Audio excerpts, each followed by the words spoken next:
Welcome to Getting Started with NetSuite. This video covers navigating records and forms. In this video, we'll cover how to navigate on different records and forms, as well as some tips for navigating more quickly around NetSuite. NetSuite uses records to represent different types of information, such as transactions, like invoices or bills, entities, like customers, contacts, and vendors, items, for inventory or service items, activities like events or phone calls, as well as many others. We'll use a customer record to review the common features and functions of all records. I could use the menu to locate a list of customers. From that list, I can find the customer I want to view, or I can use a customer search from the menu.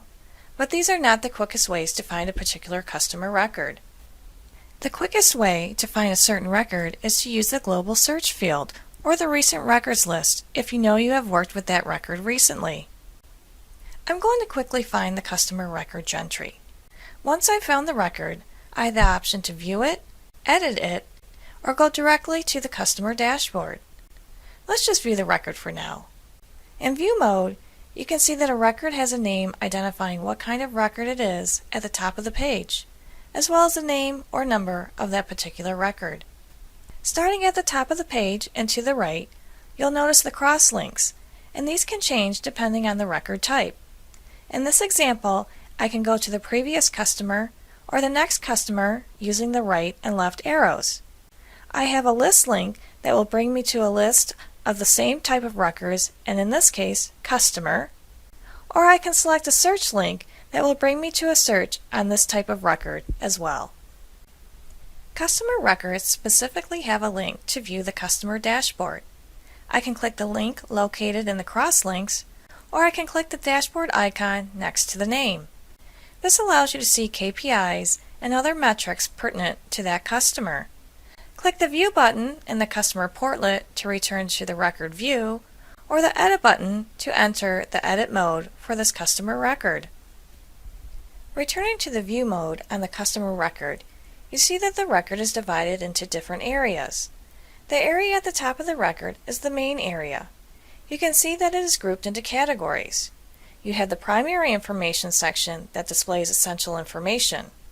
For example, the customer name, the sales rep, and the web address. The information in these sections is customizable and was likely set up by your administrator during the initial NetSuite implementation. Therefore, the layout can vary. Other sections are grouped to show details such as contact information, classifications, etc. You'll see grouping on different forms in NetSuite, and it usually follows a similar pattern. You can link to other records from this record. In this example, this company is linked to a partner company who helped them with their initial sale. Did you notice that it's a hyperlink? I could click on the link to see the full partner record, or I could hover over the link for the Quick View window. From the Quick View window, I could click View or Edit to get to the partner record. I could also right-click on the hyperlink and select to open the page in a new tab or a new window. This way, I can view the information in the linked record without losing my place on the customer record. A great way to move around NetSuite quickly is to use the right-click option to open pages in new tabs or windows when linking to different records from the record you're currently viewing. Back on the customer record now. In the lower section of this record, there are subtabs. These are where you find detailed information and sublists related to the record you are viewing. Like many areas in NetSuite, these can be customized by your administrator. These subtabs can be expanded by clicking the icon at the end of the row of subtabs. This makes data entry easier when filling in a lot of information. You simply click on the icon again to collapse the sections back up to tabs. You move from subtab to subtab by clicking the title of the tab, or you can use the accelerator key, which is the underlined letter combined with the Alt key on your keyboard. Did you notice the dot on the subtab? Do you know what that means? The dot indicates that there is information contained within the subtab. This is useful because you can easily identify where information is contained. You don't have to click on every tab to see if there is information. If a dot is not present, then there is no information within that subtab. The subtabs available on each record type will vary based on the particular type of information for that record, and they can be customized based on the needs of your business. The Communications subtab is one that you will see on many different record types. It groups emails, events, uploaded or attached files, and user notes related to the record. This makes it easy to access all communications related to the record. As I return to the top of the page, notice there are action buttons like Edit. This allows me to change or update the information in the record. There is also the Back button, and that allows us to see a previous record as long as you're in view mode. Print, and depending on the record, there may be various print options.